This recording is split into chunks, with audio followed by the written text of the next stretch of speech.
Hi, welcome to my journey. This is Miss Carr and I am inviting you to learn with me. Are you ready? Let's go!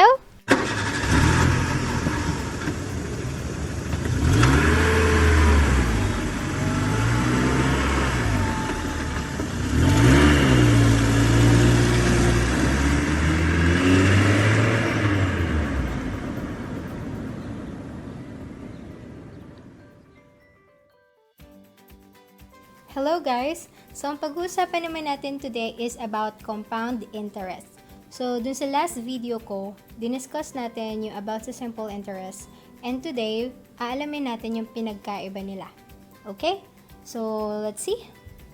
Suppose you invest 32,000 pesos into a certificate of deposit that has annual interest rate of 5% compounded annually for 3 years. How much will you have at the end? Okay, so yung tinatanong is yung amount ng money na makukuha natin after 3 years. Okay? So, malinaw naman na sinabi dyan na compounded annually. So, ibig sabihin, ang kukunin natin is yung compound interest. Okay, so what we need to do first is to identify our given. So, yung given kasi natin dyan is yung 32,000 na ininvest and then yung interest rate na 5%. So, kunin natin yung 5% ng ininvest natin. So, let's multiply 32,000 and yung interest rate, pero dapat naka-decimal muna yung 5%. So, that is 0.05. Okay? So, 32,000 times 0.05. Let's use the calculator for that. Okay, so the 5% of 32,000 is 1,600 pesos. So, yan yung interest niya. So, ibig sabihin, yung makukuha niya dun sa first year is yung principal na 32,000 plus yung naging tubo or interest na 1,600. So, i-add natin.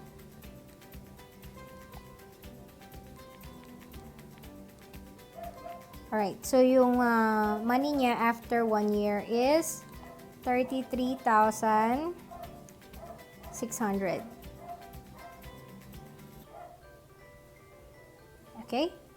Now, etong 33,600, yan yung magiging bago nating principal. Okay? So, pag compute na natin yung pera na makukuha sa second year, so, ito yung gagamitin natin. So, let's say, 33,600. Kunin ulit natin yung 5% niya. So, multiply ulit natin sa 0.05.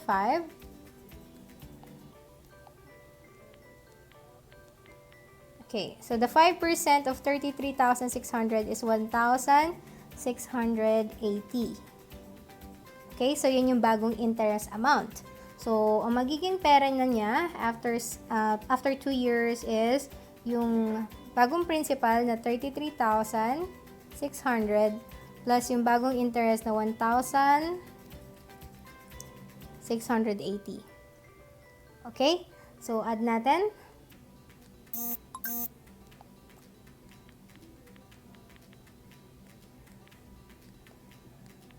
Okay, so, wait, what happened?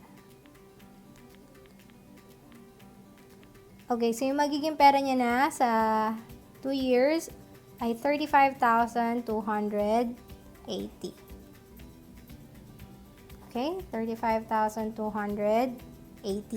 Okay, so ito na yung magiging bago nating principal amount. Okay, so pag kukunin natin mamaya yung pera after 3 years, so gamitin natin yan as our new principal. And then, let's get the 5% of this.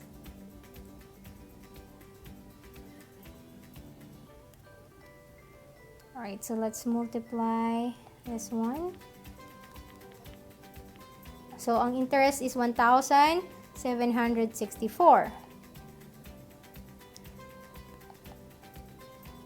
1,764. So, that is the new interest. So, para kunin natin yung magiging amount after 3 years, so, i-add natin yung bagong principal natin na 35,280 plus yung bago nating interest na 1,764. Okay? 35,280 plus Okay, so ibig sabihin, ang magiging pera niya na after 3 years ay 37,044. Okay? So yeah, so that is the total amount na makukuha niya after 3 years. Ngayon, ang tanong is, magkano yung interest? Okay? Kung ang nakuha niya is 37,044 at yung ininvest niya is 32,000, so ibig sabihin, para makuha yung interest niya, ima-minus lang natin. Okay? Alright, so ang total interest niya is 5,044 pesos. Okay? So, ganun lang guys, yung pagkuha ng compound interest at yung total na investment or inutang gamit yung compounded interest. Okay? So, unlike simple interest, sa simple interest kasi kukunin mo lang yung equivalent percent niya dun sa principal. Unlike dito sa may compounded interest, kukunin mo yung interest niya dun sa principal plus yung previous interest na nadagdag dun. Okay? So, mas malaki siya. So, kapag umutang ka, syempre, mas malaking interest pag ginamit yung compound interest. Pero pag nag-invest ka, of course, advantage yun kapag ginamit yung compound interest. Okay? Find the amount that results from 10,000 pesos invested at 8% compounded semi-annually after a period of 2 years. So, ang kukunin natin is yung amount na makukuha natin after 2 years pag ininvest natin yung 10,000 pesos dun sa 8% compounded semi-annually. Okay? So, kung mapapansin nyo dyan, sinabi na semi-annually. So, ibig sabihin, magko-compute tayo twice a year. Okay? So, itong 8% na to, hindi yan yung gagamitin natin to get the value. Kasi yung 8%, that is for 1 year. So, dahil semi-annually, twice a year, so dapat hatiin natin yung 8%. Okay? So, 0.08 divided by 2. So, that is 0.04 or 4%. So, ito yung rate na gagamitin natin when we compute. Okay? So, sinabi dyan na semi-annually. So, in 1 year, 2 times tayo magko-compute. At dahil for 2 years yung investment, ibig sabihin, ang total computation natin ay 4 times. Okay?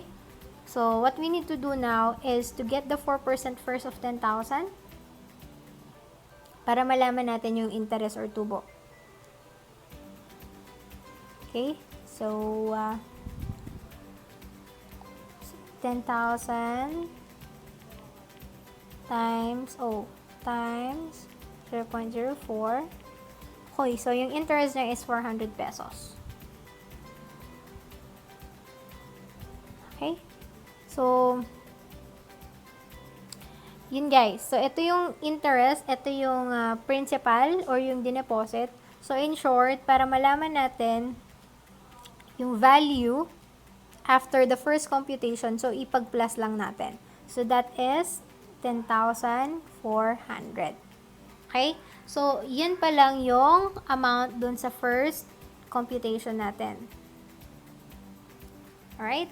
So, yung 10,400 na yan yung magiging bago nating principal.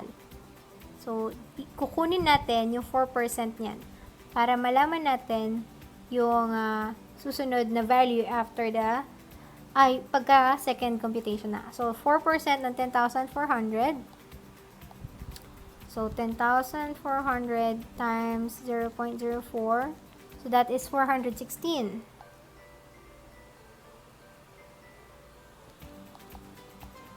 Okay, dito na lang natin isulat. 416. So, ito yung bagong interest and ito yung principal. So, i-add natin sila.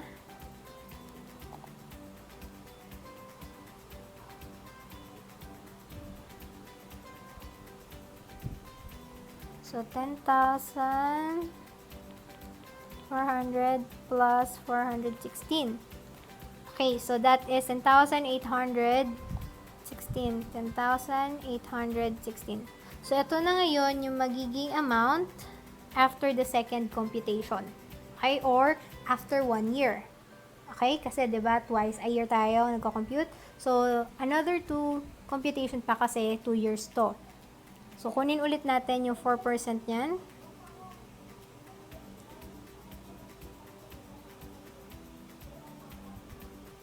So, 10,816 times 0.04. So, that is 432.64. 432.64. Okay, so this is the new interest and this is the new principal. So, i-add natin siya.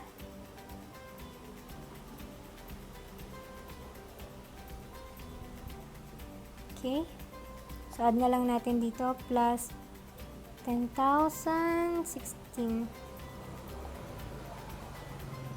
10,816. Okay, so that is the new principal, 11,248. 11,248.64. Okay, so that is the amount after the third computation. Okay? So, kunin ulit natin yung 4% yan.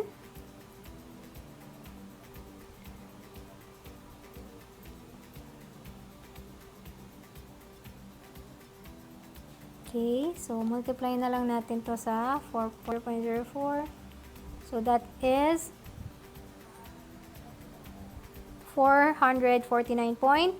Round off na natin sa hundreds place. 449.95. So, this is the new interest amount. And then, i-add natin sa principal natin. So, 11,248.64 plus 449.95. Oops. Okay. So, add natin. So, add natin dito yung principal kanina na 11,248.64. Okay. So, the value now is 11,698 point, round up sa 100 place, 59. Okay? So, that is the value after the fourth computation or after 2 years. Okay? So, the final value now is 11,698.59 pesos.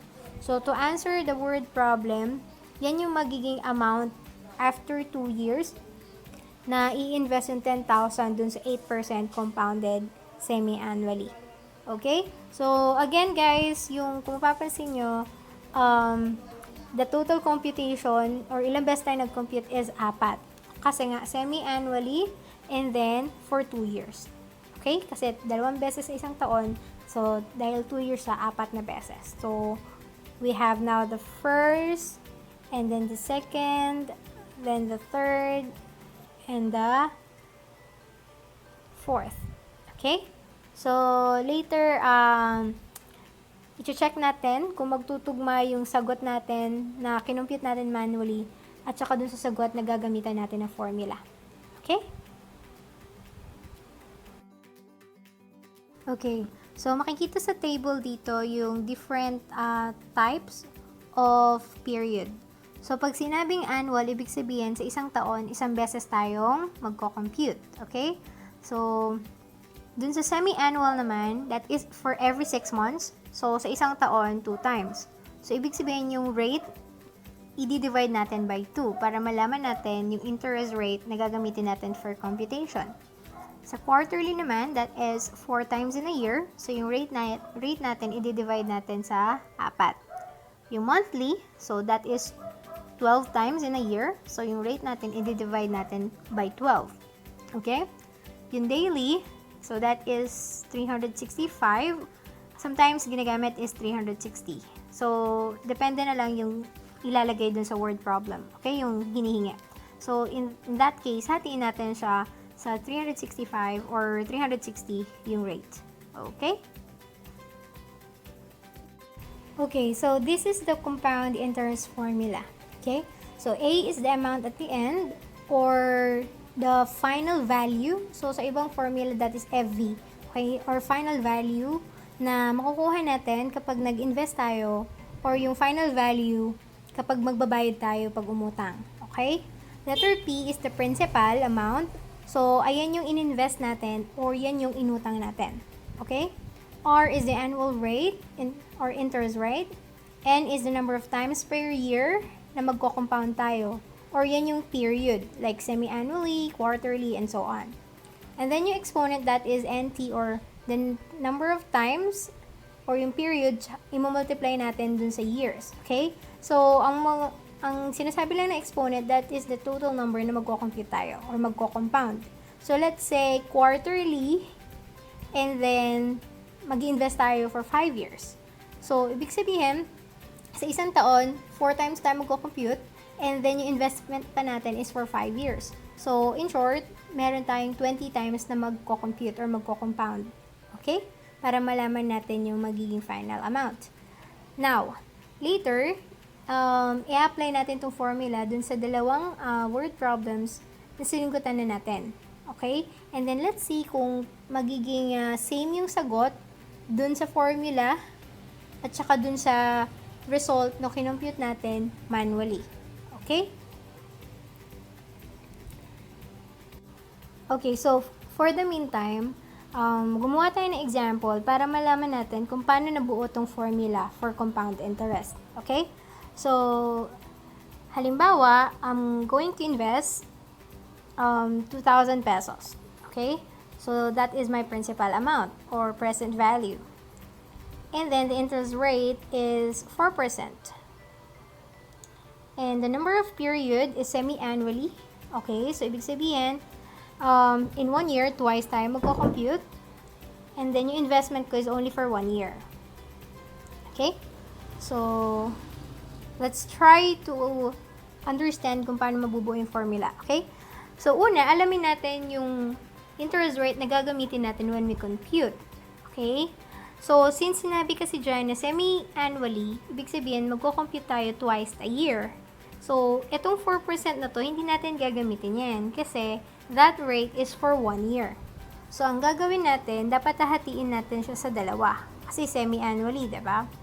So, ang gagamitin na natin ngayong percent or rate is 2% every time magko-compound tayo.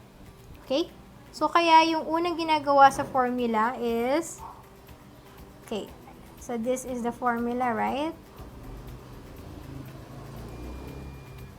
Diba? Kaya ang una natin ginagawa is this one muna.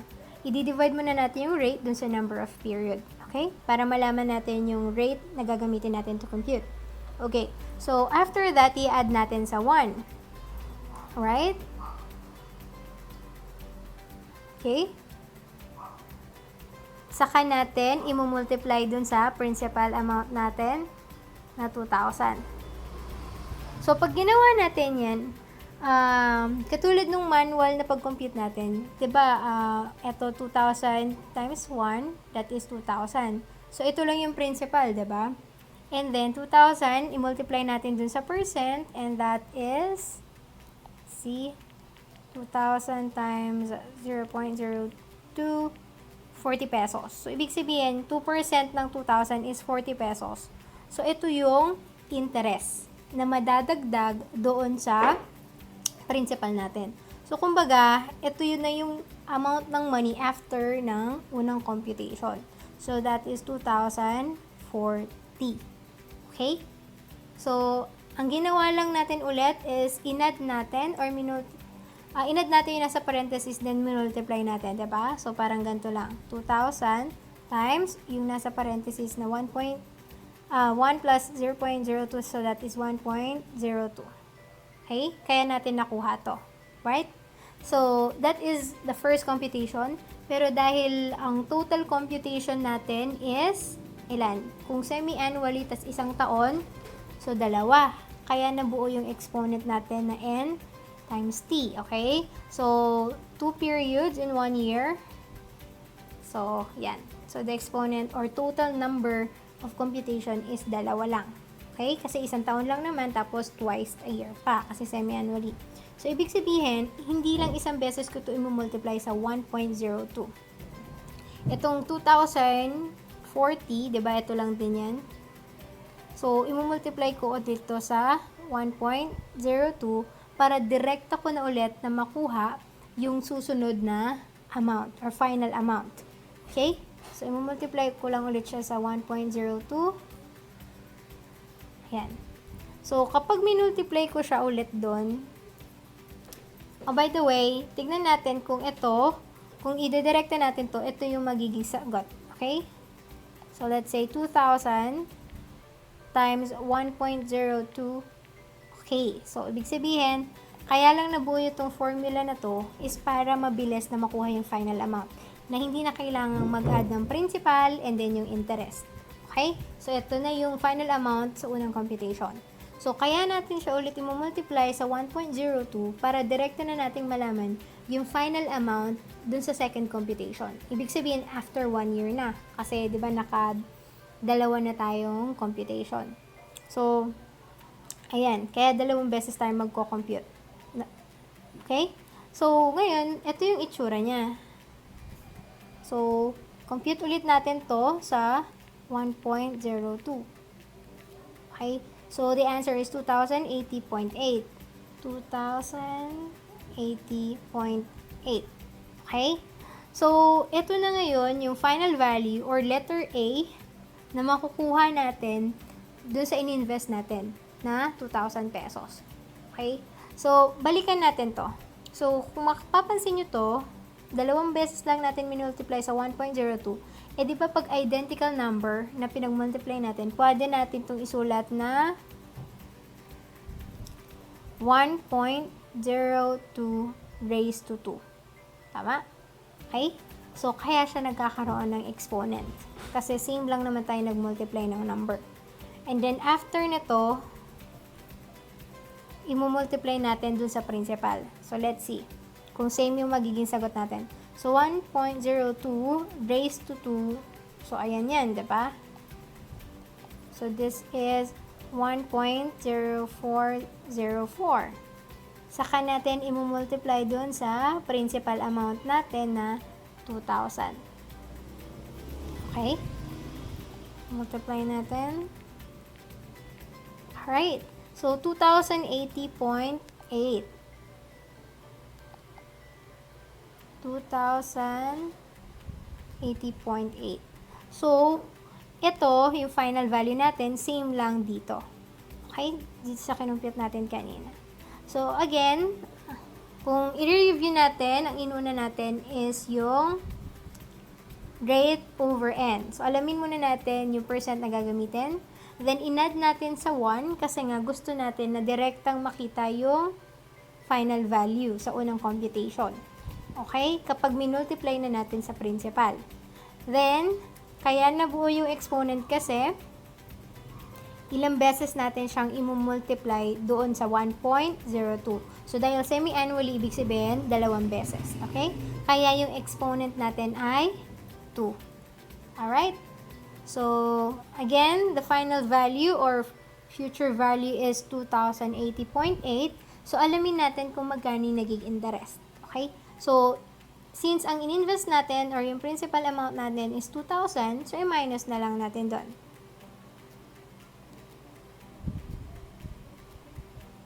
Alright? So, the compound interest is 80.8 pesos. Okay? So, yun lang guys, kung paano nabuo yung formula natin.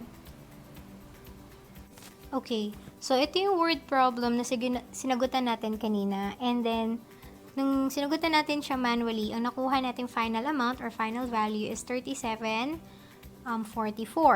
Now, gamitin natin yung formula para makuha natin yung sagot and let's see kung magiging parehas. Okay? So, first, hanapin natin yung P, which is 32,000. Diba? Yan yung amount na ininvest. And then, yung rate niya is 5%. And then, yung N, which is the number of times or period niya. Since sinabi dito compounded annually, so that is only 1. And then yung time is, yung number of years, that is 3 years. Okay? Then apply natin siya dun sa formula natin. So, A is equals yung P, which is yung principal amount or yung present value. Open and close parenthesis 1 plus yung rate na R. So, that is 5%. So, 0.05 over yung N na 1. Tapos yung exponent nyo is yung product nung N tsaka T. So, 1 times 3. Okay? So, according sa order of operation, unahin muna natin yun nandun sa loob ng parenthesis. So, we have now, since dalawa pa rin yun nandun sa loob ng parenthesis, unahin natin yung naka-fraction. So, 1 plus 0.05 divided by 1 is just 0.05. And then to, which is 3. Okay? So, we have now 32,000. So, unahin ulit natin yung nasa parenthesis. So, that is 1 plus 0.05. So, that is 1.05 raised to 3. And then, sumunod is yung merong exponent. So, let's compute that. 1.05 raised to 3. Oh, no.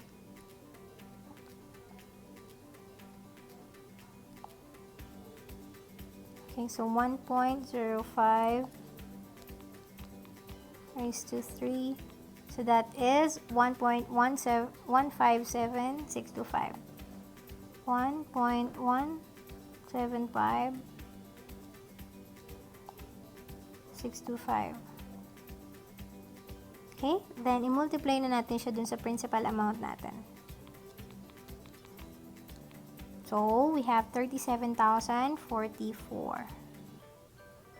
Okay.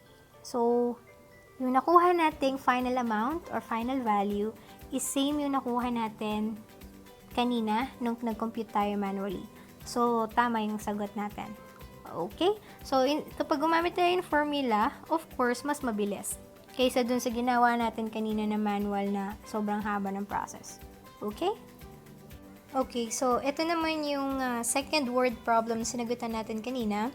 And when we answered it manually, ang nakuha nating final value is 11,698.59. So, ngayon, i-apply natin yung formula and let's see kung parehas yung makukuha nating sagot. Okay? So, identify muna natin yung given. So, we have yung principal natin or yung present value natin ay kung magkano in-invest, that is 10,000. Okay? And then, our rate is 8%. And the number of period na magko-compute ay semi-annually, so that is 2. And then, yung years ay 2 years. Okay, so let's compute. So, we have A equals yung principal na 10,000. Open and close parenthesis 1 plus yung rate na 8%, so that is 0.08 divided by dun sa number of period. Okay, and then yung exponent niya ay yung n times t, so yung number of period times yung years. Okay, so let's compute. So yung fraction natin ay 0.08 divided by 2, so that is 0.04. And then the exponent is 4. Alright, then sagutan lang natin yung nandun sa parenthesis. So 1 plus 0.04, that is 1.04 raised to 4.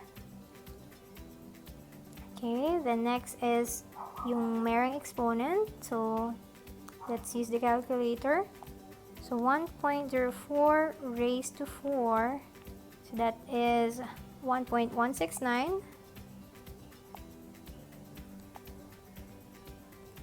So 1.169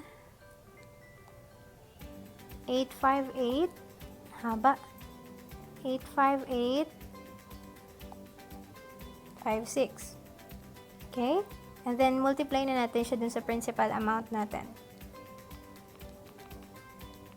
Alright, so we have the same answer, 11,698.59.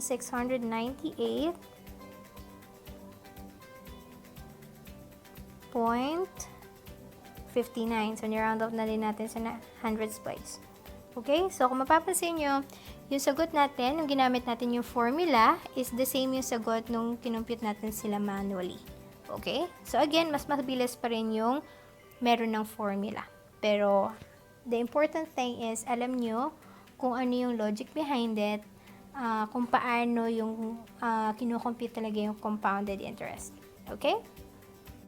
Ruru invested 3,000 pesos in a savings account with an interest rate of 1.8% compounded monthly. If Ruru makes no other deposits into this account, determine the amount in the savings account after 2 years. Okay, so alamin daw natin yung magiging laman ng savings account ni Ruru after 2 years. Okay? So, ibig sabihin na hanapin natin is yung future value or yung letter A. Identify the given. So, first, yung investment amount. So, that is the principal amount. And then, we have 1.8%. So, that is the rate. And then, compounded monthly. That is the number of periods. So, that is 12. And then, number of years. So, that is our time. Okay? So, let's use the formula para mabilis natin makompute yung final value. So, A is equals to P. So, the principal amount is 3,000. Open and close parenthesis 1 plus yung R, which is 1.8%. So, let's convert that first into decimal. So, pwede natin i-divide yan sa 100 or i-move na lang natin pakaliwa. Okay, yung decimal point. So, divide na lang natin. So, 1.8 divided by 100. Oh, sorry. 1.8 divided by 100. Okay, so that is the decimal conversion of 1.8%. So 0.018. Okay? And then divide natin sa number ng period, which is 12. And then the exponent is yung number of period times time. So 12 times 2. Okay? Right? So unahin natin yung rate, i-divide sa number of periods. So 0.018 divided by 12. Okay, so we have 0.0015. 0.0015 raised to 24. Okay, so add natin yun nandun sa parenthesis. So 1 plus 0.0015, it is simply 1.0015, then raised to 24. Okay? And then unahin natin itong may exponent. So inad na natin muna sa 1, then raise natin sa exponent na 24. So that is the answer. So, hindi ko na siya isusulat kasi mahaba. So, directo na natin siyang i-multiply dun sa present value natin or sa principal, which is 3,000 pesos. Okay? So, the final value or future value is 3,109.88. So, round off na lang natin sa hundreds place. Okay?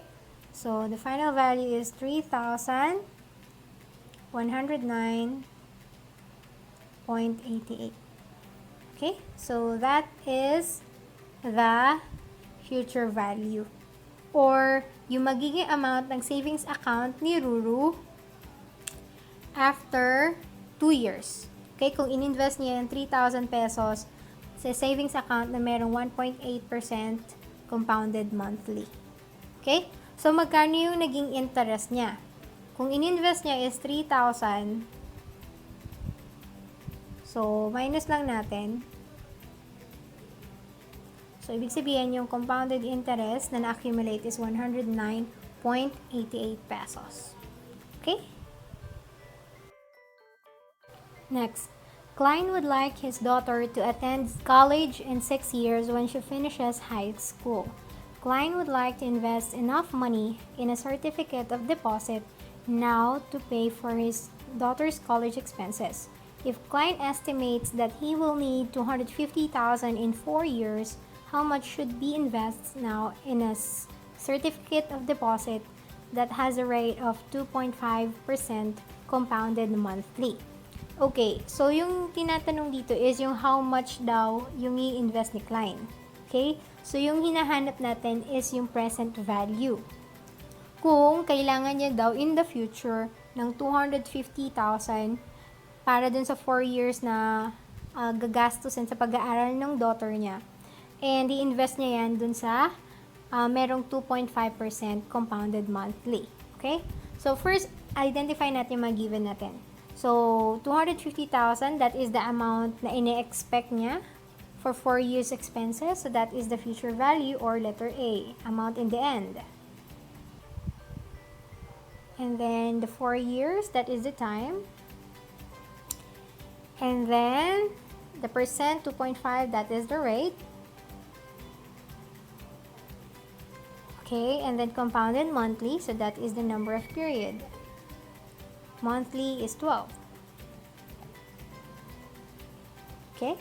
So, this time, ang formula niya is, since ang hinahanap is yung principal or present value, that is P. So, i-divide natin yung final value or amount in the end dun sa other formula, which is 1 plus yung rate over n, and then yung exponent. Okay? So, ganito yung magiging formula pag ang hinahanap is yung present value, okay? Or your principal amount. So, i-plug natin yung mga values natin. So, the expected value or future value is 250,000. So, ito yung kailangan niya. Alright? And then 1 plus yung rate natin is 2.5%. So, convert mo yan sa decimal. So, divide lang natin yung 2.5 by 100. Okay, so that is the percent na gagamitin, 0.025. 0.025. And then divide natin sa number of period, which is 12. And the exponent is n times t, so 12 times 4, kasi 4 years. Okay?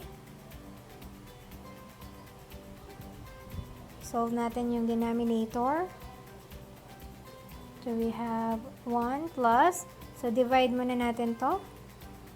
So, 0.025 divided by 12. Okay. So, marami siya. So, hindi ko na siya isusulat. Okay? So, etong rate na to, i-plus na natin sa 1. Okay? And then, di ba, exponent na yung susunod doon. So, yung exponent natin is ito. So, 12 times 4, that is 24. So, i-erase natin siya sa 24. So, that's the answer. Now, after natin ma-solve to, okay, yung nasa denominator, i-divide natin yung 250 dun sa sagot. Okay? So, copy na lang muna natin to. Okay. 250, i-divide natin dun sa sagot kanina. Okay? So, the answer is 237,819.73. Okay, so, burahin ko lang to.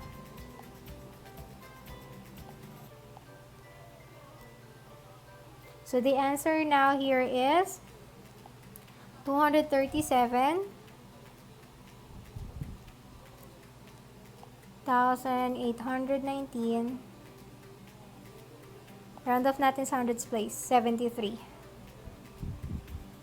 Okay? So, this is the present value or yung amount na kailangan i-invest ni client para makuha niya yung 250,000 na future value after 4 years. Okay? So, yan. Yan yung kailangan niyang i-invest dun sa 4% compounded monthly in 4 years. Okay? Okay. So, suppose $5,000 is deposited in an account that earns 2% compound interest that is done annually. In how many years will there be $6,000 in the account? Okay. So this time, yung hinahanap is yung number of years. Okay? So yung number of years. So ang nawawala is yung time. So let's identify first our given. So first, $500 na ide-deposit. So that is our principal amount or the present value. And then 2%, that is a rate. And then compounded annually. So our number of period is just 1. And then we have $6,000 na magiging laman ng account. So that is our future value or the amount in the end. Okay? So yung nawawala is yung time or number of years. So our formula before is this one. Right? So plug natin yung mga values natin. So principal natin is 5,000. Oh, plug muna natin yung value ng final amount natin, which is 6,000 equals yung principal natin na 5,000. And then 1 plus yung rate natin is 2%. So it will become 0.02. Okay? Over yung number of period na 1. And then, yung n times t. So, 1 times yung t, di ba, nawawala? So, basically, di ba, pag na-multiply tayo ng 1, tsaka yung variable, so, magiging 1t lang yan. But, technically, hindi natin kailangan isulat yung 1. Okay? So, ito, magiging t na lang din yan. Okay? Kasi technically, yung number na katabi niyan is 1. Okay. So, let's solve.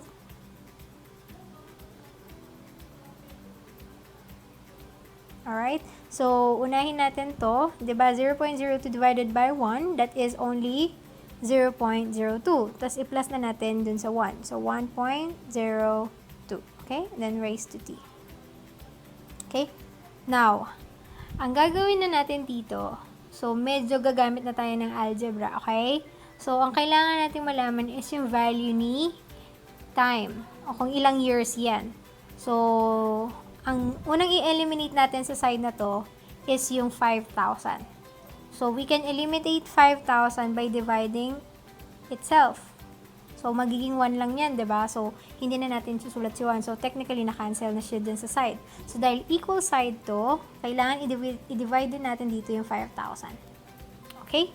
So, we have now 6,000 over 5,000 equals, yung natira dito sa side now, 1.02 raised to t.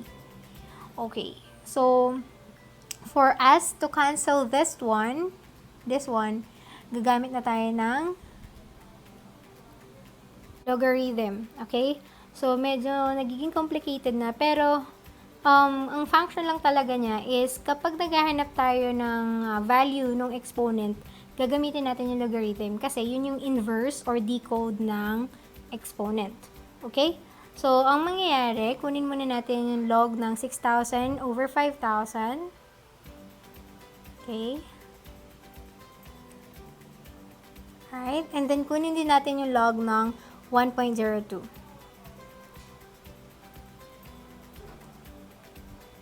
Alright, so yung property ni log, kapag meron siyang exponent, yung value or yung variable, yung multiply mo dito sa log niya, so technically t times log 1.02. So, i-combine na lang natin, right? So, since ang hinahanap natin is yung value nung time or nung t, kailangan natin ma-cancel si log 1.02. So, let's divide it by itself. So, technically, na-cancel na siya, di ba? So, since equal side, dapat i-divide ko rin dito yung log ng 1.02. Okay? So, ang natira na lang sa right side, dahil na-cancel na to, so, burahin na lang natin para malinis. Okay? So, ang natira na lang sa side is yung letter T. So, para malaman natin yung value niya, kailangan natin kunin yung log ng 6,000 over 5,000, then divide natin dun sa log ng 1.02. Okay? So, just use the calculator. So, divide muna natin si 6,000 saka 5,000. So, 1.2. Kunin natin yung log nyan. So, 1.2. Okay? So, that is the answer. So, mahaba siya guys. So, hindi ko na siya isusulat. Okay? Basta yan yung log ng numerator natin. And then, kunin natin yung log ng 1.02. Okay? So, that is the answer. Okay? So, copy na lang din natin. Wait. Yan. So, kanina, di ba yung log nito, kinuha na natin. So, kunin natin ulit. 1 log ng 1.2. I-divide na natin ngayon dun sa log ng denominator natin. Okay. Sige, sulat nga natin para mas identical. So, 0.79 0.7918. So, hanggang dyan na lang guys. Mahaba eh. Okay? And then, log ng 1.02.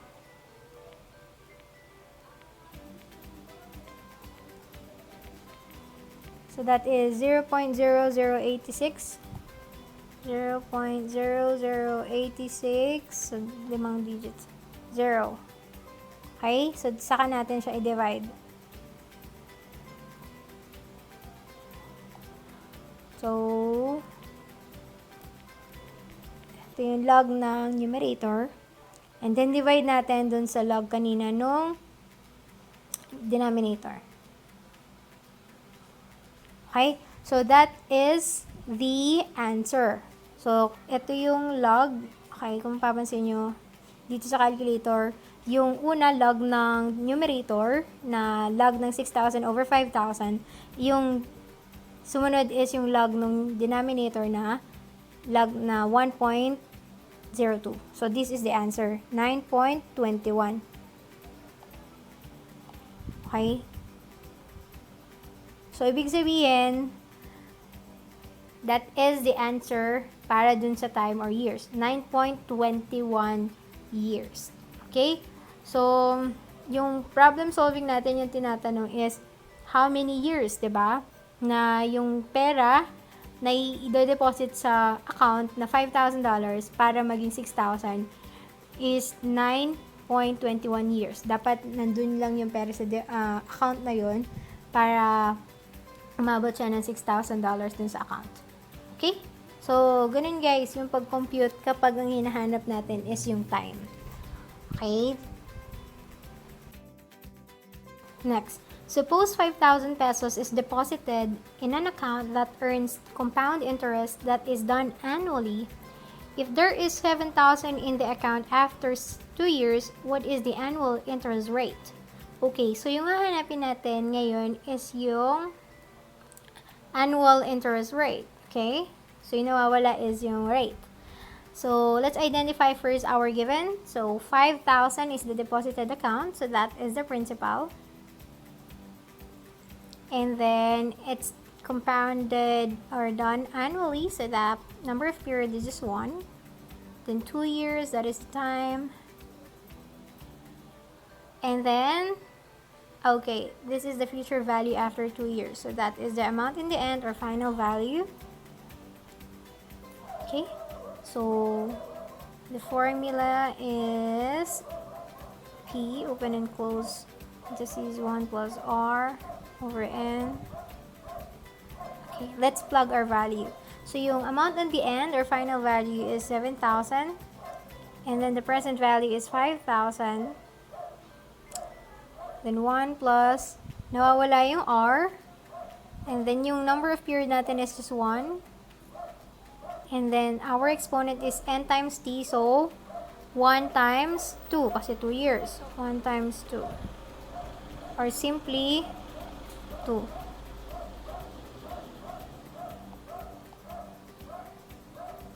Okay? So, alright. So, in this case, unahin natin yung parenthesis. So, dahil r divided by 1, it's simply r, diba? Okay. Alright. So, in this case, i-cancel muna natin. Since ang hinahanap natin is yung value ni R, kailangan mawala muna yung mga numbers sa paligid niya. So, ang una nating i-cancel is yung 5,000. By the way guys, don't worry kasi after this tutorial, isusunod na natin yung algebra, okay? So, makikita natin yung mga properties, kung bakit yun yung mga steps na ginagawa natin. So, again, i-cancel natin yung 5,000 by dividing itself. Okay? So, dahil equal side, i-divide din natin dito sa kabila. Okay? So, ang magiging itsura na lang ngayon yan is 7,000 over 5,000 equals 1 plus R raised to 2. Okay? So, ito, ang nawawala kasi natin is yung merong base na R. So, for us to get that, kukunin natin yung inverse ng base, which is yung makukuha natin through square root. Okay? Kung maalala niyo yung video about exponent and square root, so, para makuha natin yung value ng base, kailangan kunin natin yung square root niya. So, square root natin itong buong side na to, and then, of course, yung kabilang side din. Okay? Basta guys, tandaan nyo na equal side. So, whatever you do in the other side, dapat ganun din yung gagawin nyo sa kabila. So, para ma-cancel natin yung exponent, di ba, na in-square root natin. So, sa side na yan, wala na tayong exponent. So, ang mangyayari na lang is, kunin natin yung square root ni 1. So, di ba, ang square root ni 1 is 1. And then, yung square root ng I raised to 2, edi R. Okay? So, dito naman sa kabila, kunin natin yung square root ng 7,000 over 1,000.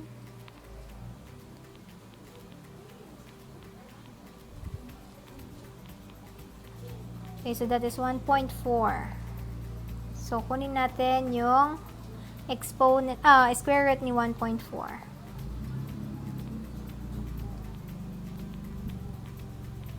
Oh, ang haba.